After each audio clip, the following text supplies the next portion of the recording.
Life is suffering. That's the baseline. No amount of wishful thinking or distraction will erase that fundamental truth. But there is a path forward, and it does not begin with denial. It begins with confrontation. Every day presents you with a choice. You can run from the chaos, from the uncertainty, from the dragon that guards your potential, or you can face it voluntarily. To face chaos doesn't mean to recklessly throw yourself into danger. It means to identify where you are weakest, most afraid, most uncertain, and move toward that. In that movement, you find strength. You become someone capable of standing upright amid tragedy, and that is not nothing. In fact, it might be everything. You must start where you are. People think they need a grand gesture to change their lives. A new career, a perfect relationship, a dramatic escape from their current reality. But transformation begins with something deceptively simple. Putting your world in order. Clean your room. Wake up at the same time every day. Eat a decent breakfast. Get your body moving. These aren't trivial tasks. They're the building blocks of structure, the foundation for competence. A disordered environment is often a mirror of a disordered mind. By tending to one, you begin to heal the other. The path to a meaningful life doesn't begin with saving the world. It begins with taking care of what's in front of you. Truth matters more than almost anything else, and not just abstractly, but practically, psychologically, and spiritually. Lies, especially the ones you tell yourself, deform your soul. They disconnect you from reality. If you make a habit of saying what you believe to be untrue, you'll slowly lose track of what you believe altogether. It is not enough to avoid speaking falsely. You must orient yourself toward truth, to see it, to articulate it, to live by it. That kind of integrity is difficult. It means risking disapproval. It means inviting conflict.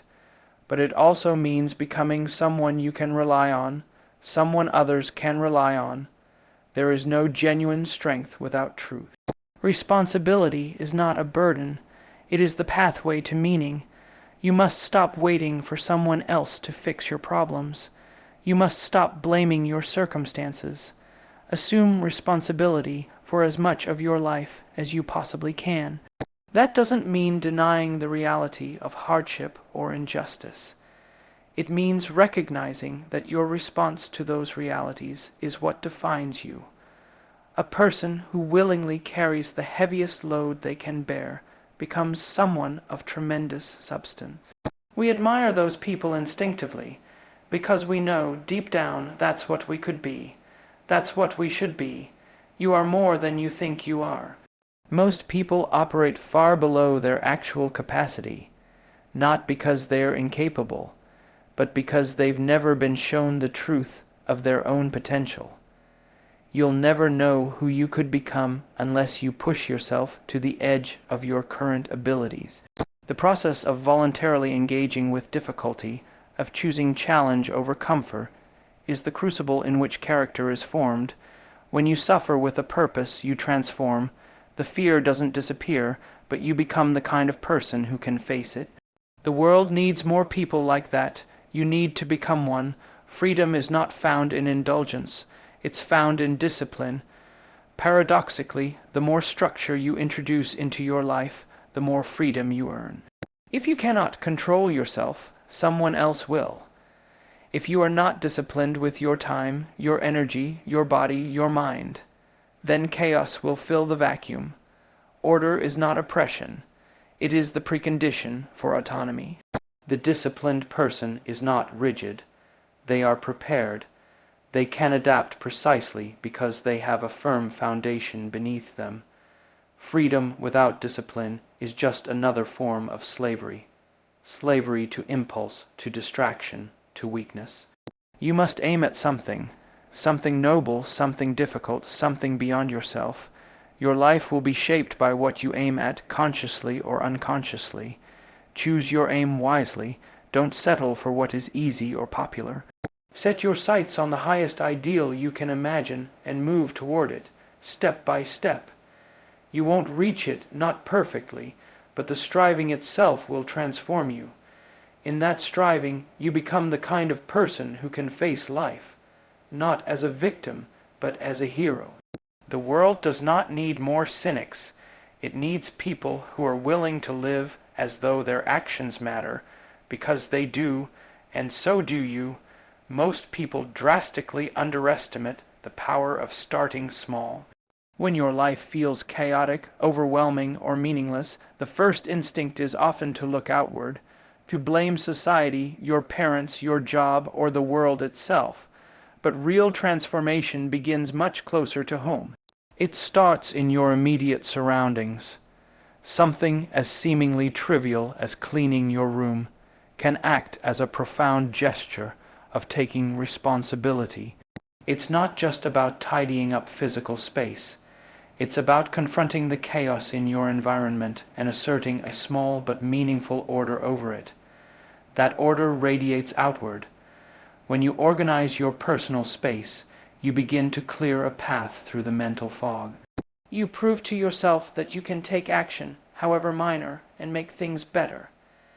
That realization has the power to fundamentally shift your perspective on what else might be possible. When your room is clean, your desk is in order, your bed is made, and your clothes are in their place, you create a space that reflects care and discipline. This physical structure mirrors an internal transformation. It is incredibly difficult to feel grounded or capable when you are surrounded by disorder. The external chaos feeds internal confusion, but the act of cleaning, of organizing, of putting things where they belong, provides immediate feedback. You are not powerless. You can shape your reality. This process, repeated day after day, forms a foundation of stability on which greater changes can be built. You learn that it is not necessary to have your entire life figured out to begin improving it. You just need to start with what's in front of you, and often what's in front of you is a mess you've been ignoring. Starting small does not mean thinking small. In fact, it requires humility and courage to begin with something so basic. It's tempting to look for grand solutions or to intellectualize your problems endlessly, but action, even in the smallest sphere, cuts through that noise. Cleaning your room is not a metaphorical suggestion. It's a literal one. When you physically move through the space you inhabit and take control of it, you reclaim a sense of agency. That agency is what many people have lost, and it's what they need to rediscover. You may feel stuck in life, unsure of which direction to take, and paralyzed by complexity. But you are not stuck in your ability to act, and your room, your home, your body, your schedule, those are all places where your influence can begin right now. There's something deeply psychological about this process. Your room, especially if you live alone or spend a lot of time in it, becomes a direct reflection of your mental state. Clutter accumulates when we're avoiding something, when our inner world is spinning out of control. Ignoring that mess allows the problem to fester, but when you face it object by object, corner by corner, you're doing more than cleaning. You're practicing discipline. You're confronting your own avoidance and slowly overcoming it. And as you do that, you begin to develop competence. That competence breeds confidence, and that confidence is what allows you to take on greater and greater challenges beyond the boundaries of your bedroom. This approach to self-development is not glamorous, it's not flashy.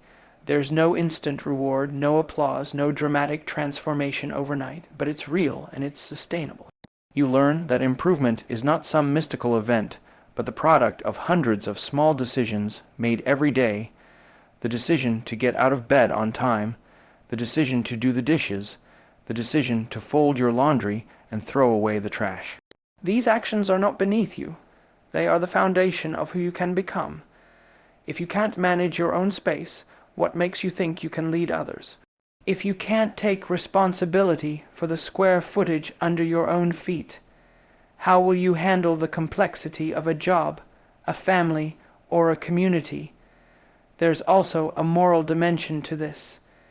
When you clean your room, you're not just improving your own life. You're reducing entropy in a small part of the world. You're becoming a person who creates order rather than contributing to disorder, and that matters. It matters more than people realize. Every act of responsibility pushes back against the chaos of existence.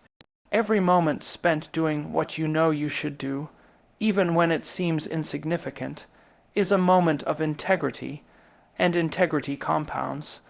The way you do one thing is often the way you do everything.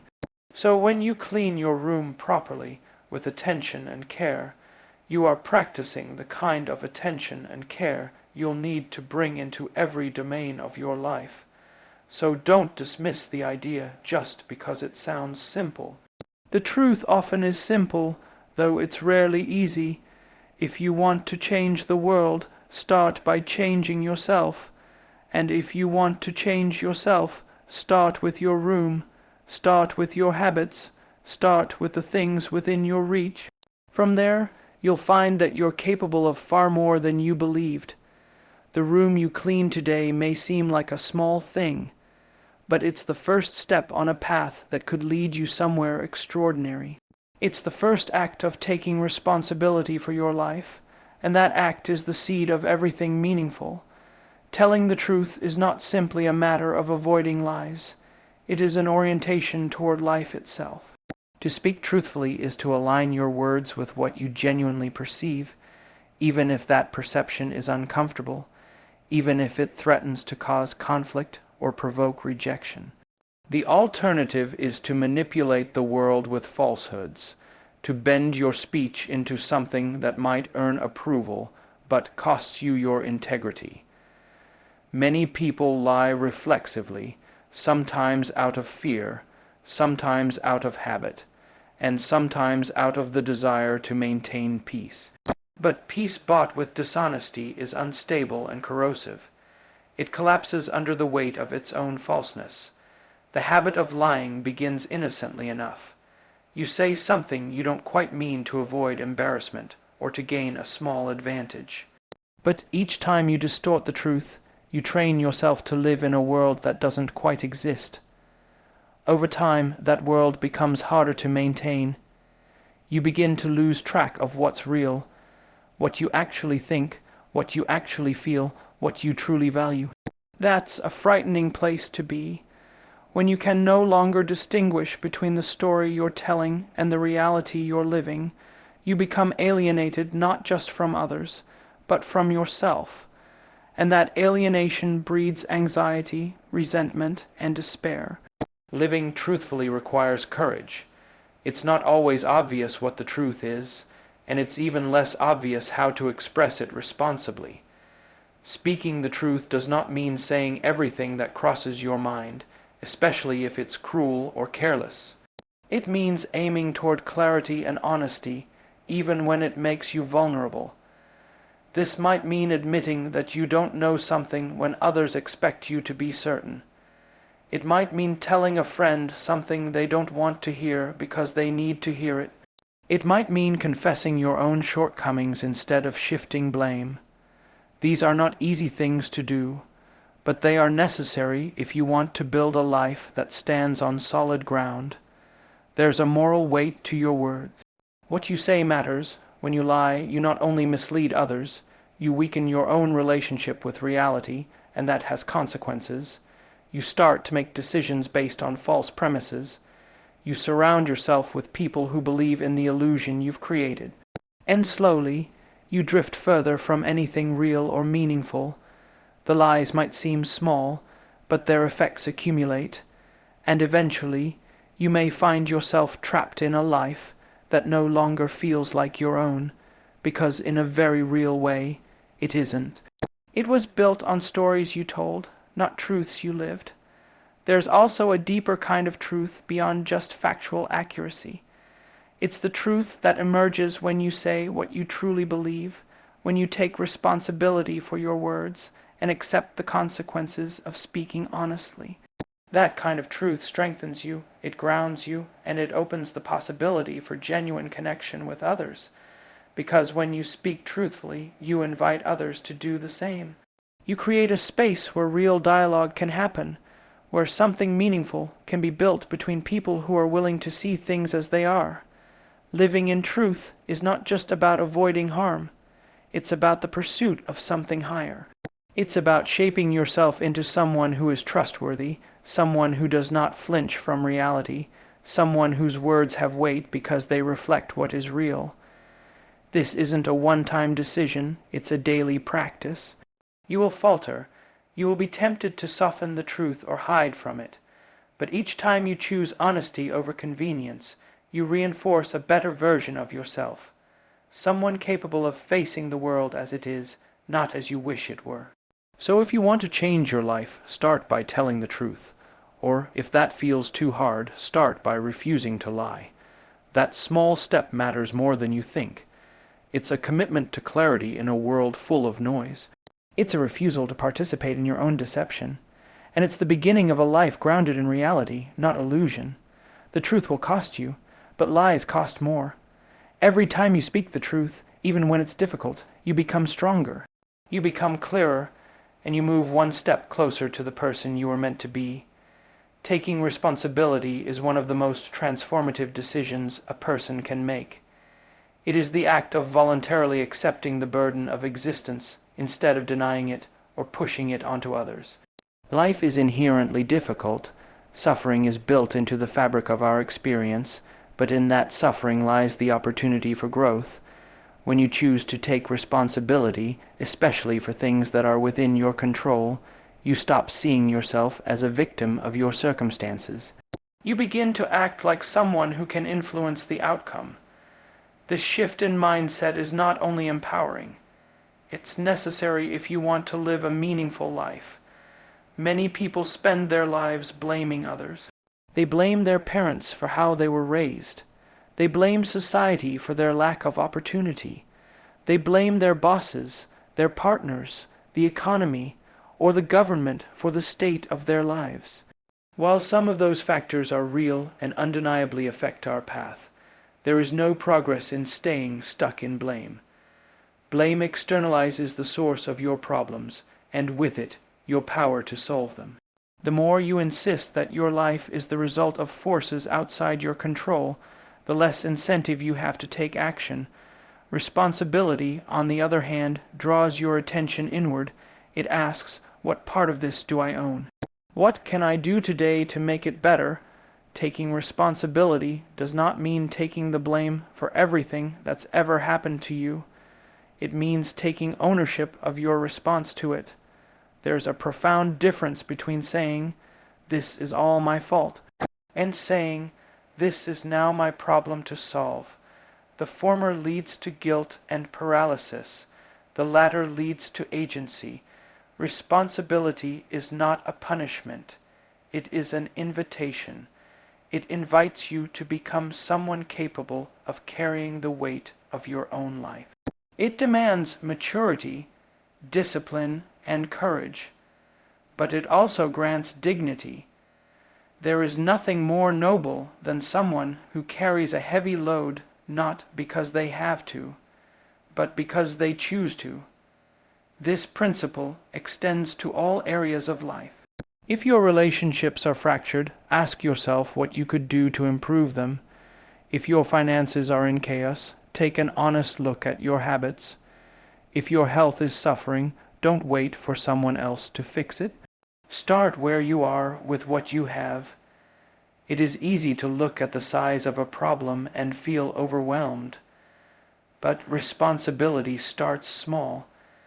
It starts with the decision to stop making excuses, to stop running, to stop pretending that the mess isn't yours. And once you begin to accept that burden, however small, you discover something unexpected. You're stronger than you thought. Carrying responsibility changes who you are. It forces you to grow. It teaches you about your limits, and then it helps you expand them. You develop resilience by facing what is hard instead of avoiding it, and that resilience compounds. Each time you act with responsibility, you earn a little more self-respect. You trust yourself a bit more. Over time, that builds character, and character is not just a set of virtues. It's a way of being that withstands pressure. The responsible person is not easily broken because they have been tempered by challenge. They have earned their strength by willingly confronting what others flee from. People who take responsibility are rare, but they are the ones others turn to in times of crisis. They are the ones who can lead, not by shouting commands, but by embodying the stability that others lack. This kind of leadership doesn't require a title. It requires presence. It requires consistency. It requires the willingness to say, "I will take this on." And in doing so, you don't just help yourself. You create order in your environment. You make the world around you a little more bearable, and that act, repeated by enough people, is what lifts societies out of chaos and into civilization. You will never be in complete control of everything that happens to you. Life will throw tragedy at your feet whether you are ready for it or not, but what you do have control over, your attitude, your habits, your choices, those things matter far more than you think. Taking responsibility is not easy. It is not glamorous, and it is often thankless, but it is the foundation of a meaningful life. When you take responsibility for everything you can, you stop being a passive observer and start being an active participant in your own story. That shift changes everything. It turns suffering into purpose, weakness into strength, and existence into something worth bearing. You are capable of far more than you know.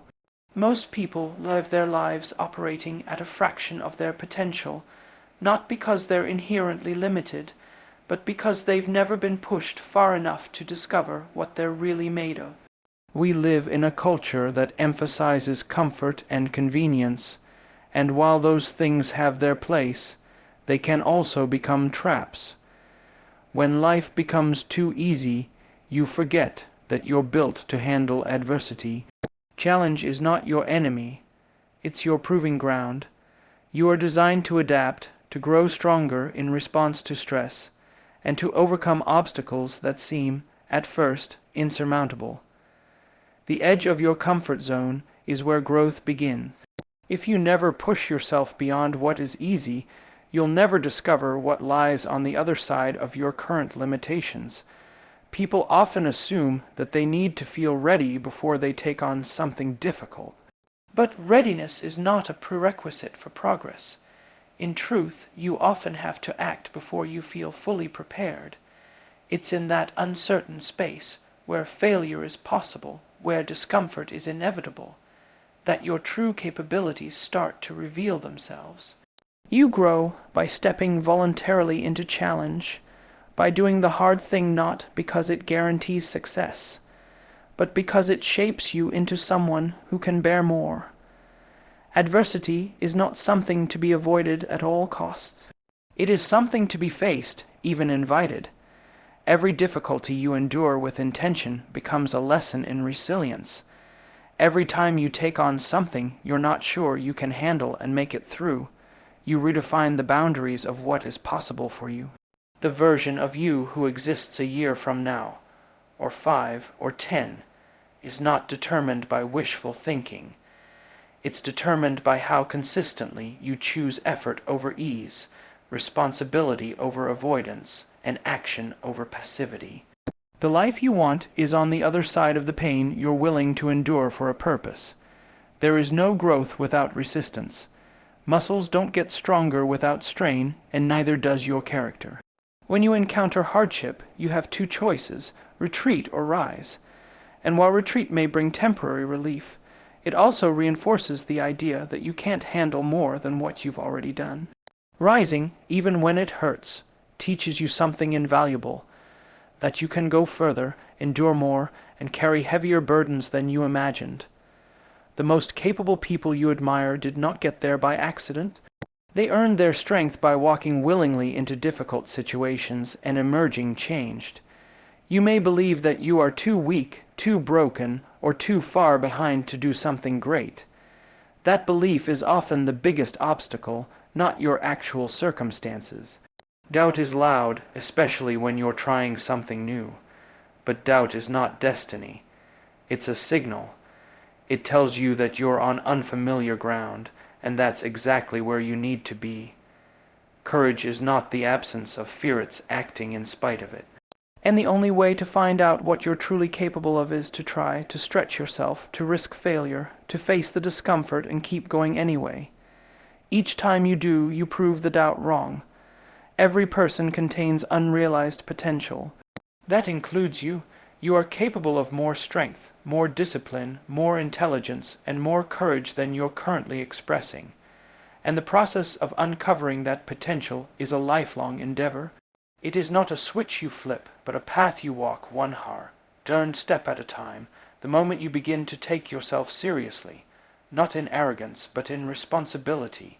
You unlock a different level of focus. You begin to act like your life matters, and that shift brings with it a different kind of energy, one grounded in commitment and direction. So if you feel stuck, limited, or incapable, understand this. Your potential is not static. It expands with effort. It multiplies with commitment, but it will never grow if you avoid the work. You must test yourself against something difficult. Choose a worthy goal, move toward it even if the progress is slow. Especially if it's slow. In doing so, you will meet parts of yourself you've never encountered. Parts that are strong, determined, and capable of great things. You are not here to remain unchanged. You are here to grow. And you are capable of far more than you know. Meaningful life is not one free from struggle, but one shaped by it. We often imagine that happiness lies in ease, in having fewer problems, in reaching a place where everything finally feels stable and secure. But that fantasy is both misleading and dangerous. True meaning comes from the effort it takes to overcome difficulty. When you are stretched to your limits, when you are tested by circumstances that demand more from you than you thought you had, that is where you discover purpose. Comfort may be pleasant, but it rarely leaves you changed. Struggle, on the other hand, transforms you. The impulse to avoid pain is understandable. Who wouldn't want to escape hardship? But the avoidance of difficulty does not lead to peace. It leads to stagnation. When you choose the easy path over and over again, you weaken your capacity to endure. You become soft in spirit, fragile in thought, and unable to stand firm when life inevitably brings suffering. Because suffering is part of life, it is not optional. Whether it's the loss of someone you love, the failure of a dream, or the confrontation with your own inadequacies, struggle will find you. The question is whether you will face it willingly or let it crush you. There's something profound that happens when you take on a burden voluntarily. When you say to yourself, "I will carry this," instead of running from it, you begin to develop the kind of strength that can't be faked. You stop seeing yourself as a passive observer of life and start acting as someone who participates fully, even in difficulty. In doing so, you stop asking for life to be easier and start asking to be stronger. And that shift is essential, because life doesn't get easier. You get more capable, and it's through challenge that your capacity grows. People sometimes confuse pleasure with meaning. They assume that if something feels good, it must be good. But many of the most pleasurable things are distractions, short-lived highs that leave you emptier than before. Meaning, in contrast, often comes cloaked in discomfort. It's the effort of waking up early to pursue a goal. It's the discipline of doing the right thing when no one is watching. It's the courage to speak the truth when silence would be easier. These things don't always feel good in the moment, but they accumulate into something deeper, a life that matters.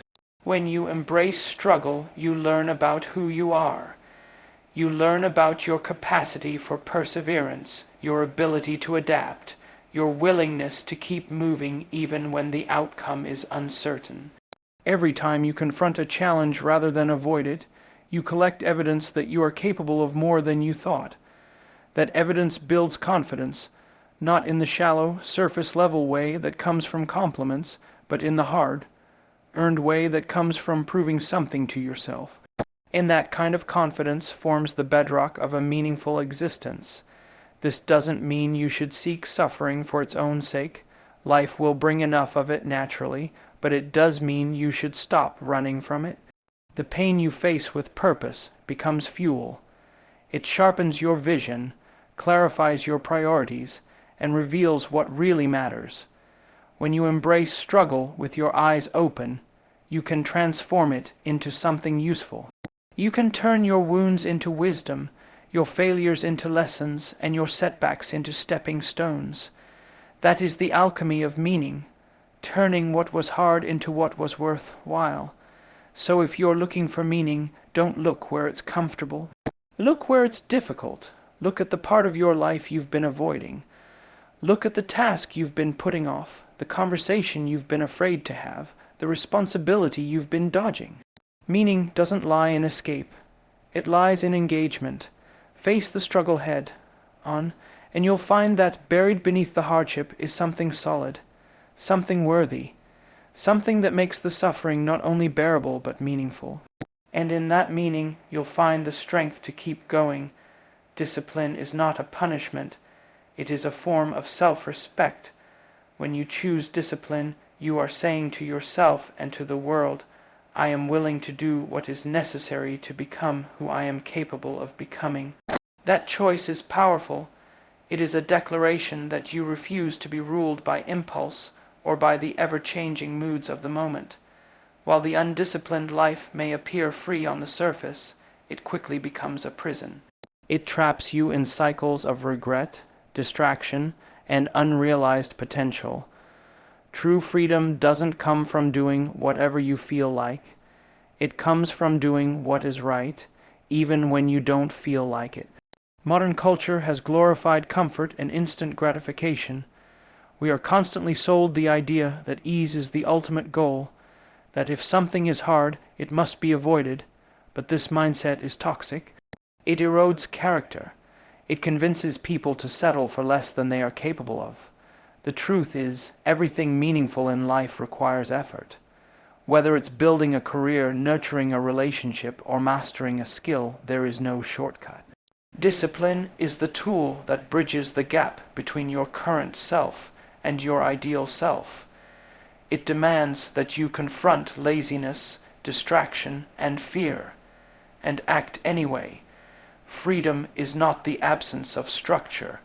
It is the result of having the right structure in place. A person who lives without discipline is a slave to their desires, to the chaos of their environment, to the opinions of others. They are pulled in 100 directions and never move forward. But the disciplined person creates order. They set clear goals and follow through. They establish routines that support their growth. They say no to things that do not serve their purpose. In doing so, they free themselves, not just from external chaos, but from internal conflict. Discipline builds trust in yourself. When you set a goal and stick to it, no matter how small, you send a message to your mind, I can rely on myself. That trust is crucial. Without it, you hesitate. You procrastinate, you doubt your ability to follow through, and so you don't start. But with discipline, you develop momentum. You begin to see results, not just in your achievements, but in your identity.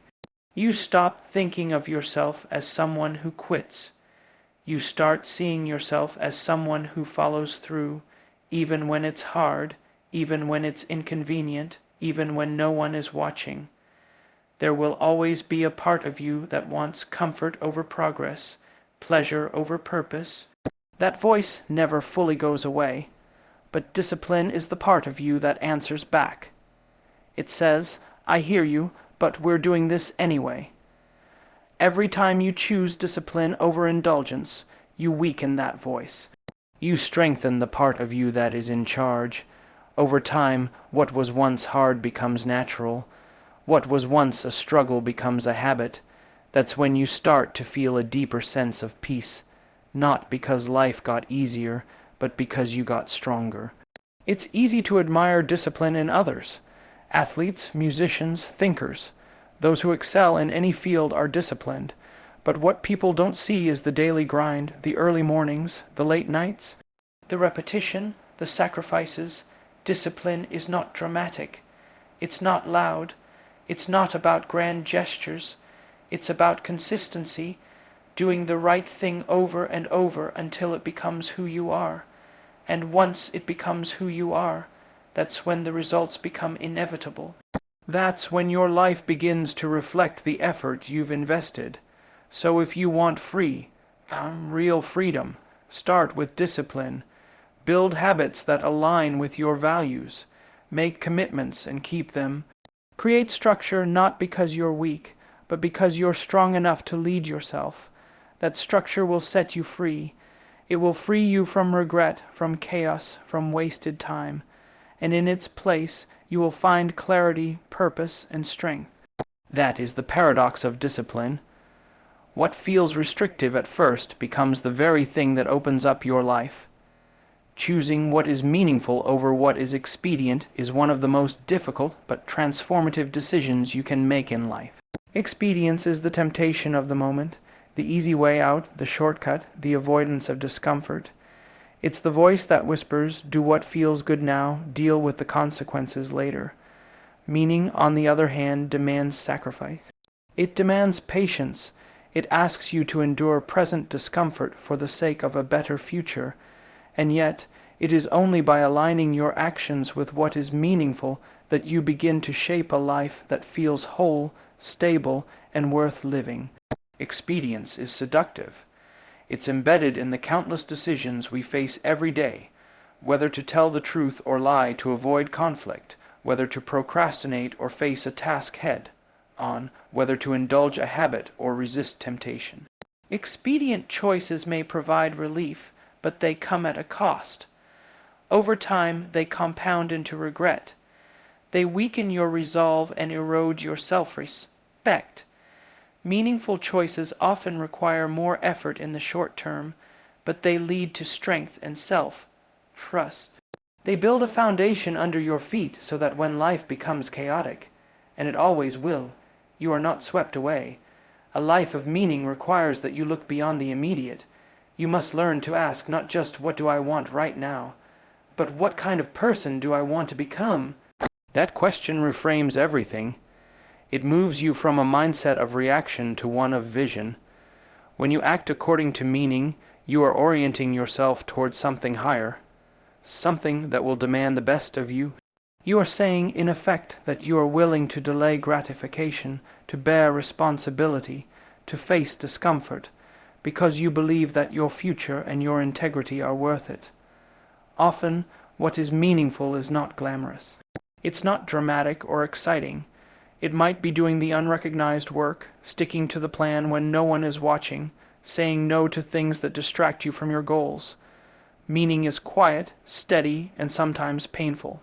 But it gives you something expedience never can: inner coherence. A sense that your actions align with your values, that who you are today is not in conflict with who you hope to be tomorrow, that you are not just reacting to life, but responding with purpose. Choosing meaning also means confronting the truth, especially the truths you'd rather avoid. The expedient path often involves hiding from your problems, from your weaknesses, from your responsibilities. The meaningful path requires you to face them. It demands that you be honest about where you are falling short and commit to doing better. This honesty is not cruel. It is a sign of respect for yourself and for what you could become. When you choose meaning, you are acknowledging that your life matters enough to be lived deliberately, even when it's uncomfortable. There will be times when choosing meaning feels isolating. You may see others taking easier routes and seemingly getting ahead. You may doubt whether the sacrifices are worth it, but meaning is not about comparison. It is about integrity. It is about knowing that you are walking your own path, even if it's harder, even if it takes longer. And with time, the rewards of that path begin to reveal themselves, not always in obvious ways, but in the quiet strength that comes from knowing you are living in alignment with your principles. At the end of your life, it will not be the expedient choices that you are proud of.